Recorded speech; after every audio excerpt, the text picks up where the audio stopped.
आपण पाहत आहात अक्कलकोट माझा, बातम्या जनमनातल्या।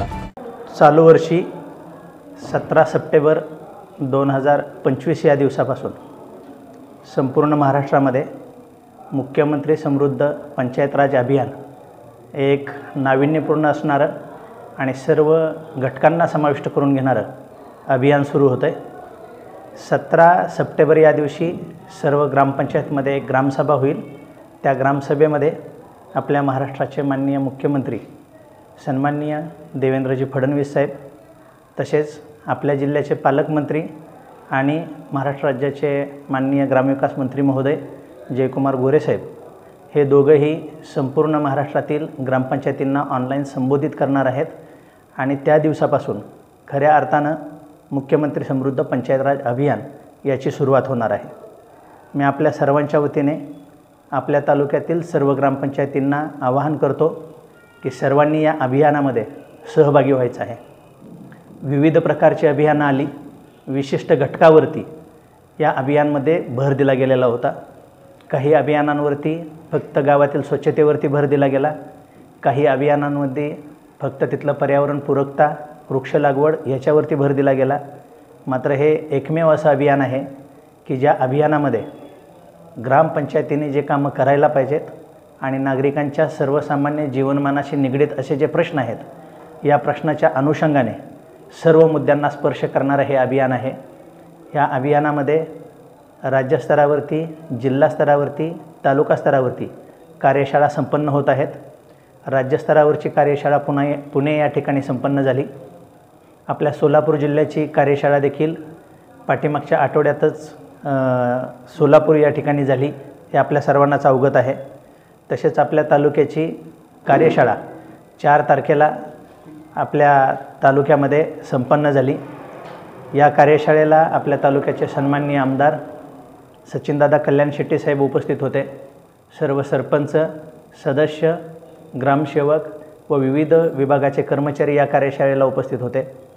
या कार्यशाळेमध्ये देखील आपल्या तालुक्याचे सन्माननीय आमदार महोदय यांनी सर्व सरपंचांना आवाहन केलेलं आहे की या अभियानामध्ये सर्वांनी सहभागी व्हावं, हिरिरीनं सहभाग नोंदवावा आणि पारितोषिकासाठी नाही, मात्र सर्वसामान्य जनतेचे जे प्रश्न आहेत हे या अभियानातून सुटणार आहेत, त्यासाठी सर्व ग्रामपंचायतीने राज्यस्तरावरती मीच पहिल्या क्रमांकावरती असेल या जिद्दीनं या अभियानामध्ये उतरायचं आहे।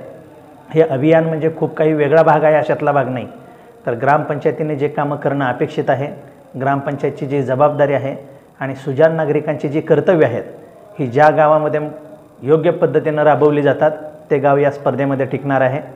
या स्पर्धेमध्ये किंवा या अभियानामध्ये जी बक्षिसं ठेवलेली आहेत त्या बक्षिसांच्या रकमा देखील खूप मोठ्या आहेत। राज्यस्तरावरती जी बक्षिसं आहेत ती प्रथम क्रमांकासाठी 5 कोटी, द्वितीय क्रमांकासाठी 3 कोटी आणि तृतीय क्रमांकासाठी 2 कोटी एवढ्या मोठ्या रकमेची या ठिकाणी पारितोषिक आपण ठेवलेले आहेत।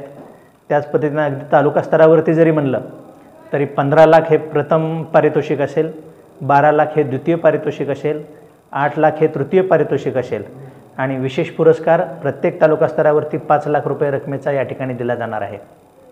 पण ही जी बक्षिसं आहेत, या बक्षिसासाठी आपल्याला काम करायचं नाही, तर आपली जी जबाबदारी आहे, जी कर्तव्य आहेत, या अभियानाच्या दृष्टीनं त्या प्रश्नावलीतून आपल्याला दिसून येत आहेत। या प्रश्नावलीतला प्रत्येक एक मार्क म्हणजे जनसामान्यांचं जीवन सुकर करणार आहे। कारण हे संपूर्ण अभियान हे स्वच्छता असेल, जलसमृद्ध गाव असेल, लहान मुलांचे विविध प्रश्न असतील, तरुणांचे प्रश्न असतील, वृद्धांचे प्रश्न असतील, गावातील आरोग्याचा प्रश्न असेल, शिक्षणाचा प्रश्न असेल, ह्या सर्व अंगांना स्पर्श करून जाणारं अभियान आहे।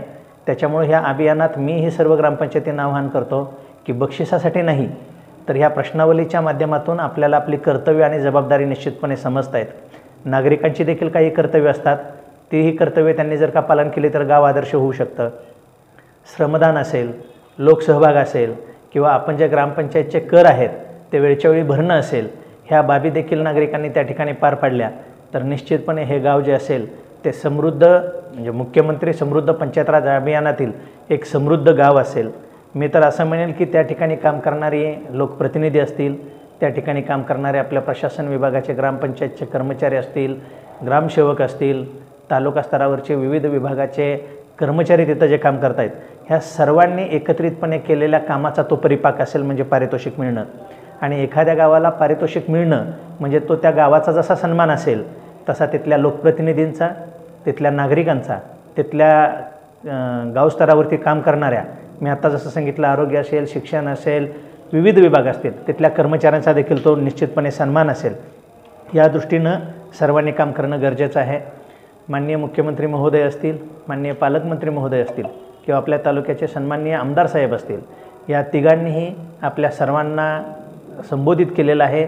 17 तारखेला देखील सर्वांना संबोधित करणार आहेत. आणि ह्या संबोधनातून फक्त एकच तळमळ आहे की संपूर्ण राज्यामध्ये आणि माझ्या दृष्टीनं आपल्या तालुक्यामध्ये ही चळवळ एक लोकचळवळ म्हणून पुढं आली पाहिजे. ही फक्त एक स्पर्धा म्हणून आली नाही पाहिजे. तर ह्या लोकचळवळीतून ग्रामीण भागाचं जीवनमान उंचावलं पाहिजे, सर्वसामान्यांचे प्रश्न सुटले पाहिजेत आणि हे सुटले म्हणून प्रोत्साहन म्हणून त्या ग्रामपंचायतीला पारितोषिक मिळालं पाहिजे असं या ठिकाणी अपेक्षित आहे. या ठिकाणी ज्या ग्रामपंचायती आहेत त्या निश्चितपणे चांगल्या पद्धतीनं काम करतील अशी मी अपेक्षा व्यक्त करतो आणि ह्या अभियानासाठी सर्व ग्रामपंचायतींना शुभेच्छा देतो. धन्यवाद.